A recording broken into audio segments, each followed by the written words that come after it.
Bago tayo mag-umpisa mga chong, pag-like muna na tong video dahil malaking tulong na iyan sa ating munting channel. Well, umarangkada na naman ang vocal coach ng Rain or Shine Elasto Painters na si Coach Yenggao patungkol sa mga top talents na nakuha ng mga mahinang team sa katatapos na PBA Rookie Draft. Well, ayon pa kay Coach Yeng, kung seryoso ang mga mahinang teams, dapat ngayon pa lang ay i-develop na nila ang mga players na nakuha nila sa PBA Rookie Draft dahil kung hindi sila seryoso ay magiging incubator lamang sila ng mga malalakas na kupunan.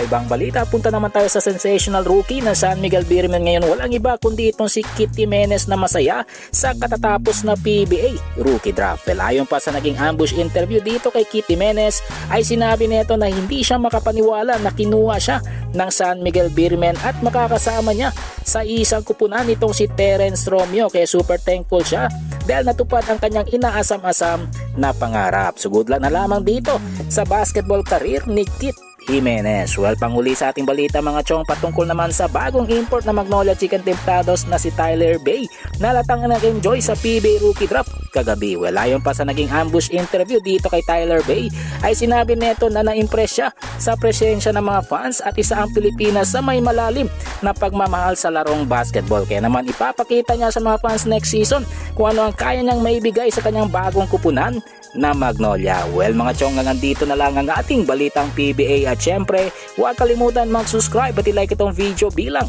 pagsuporta. So this is Channel B once again. I'm out.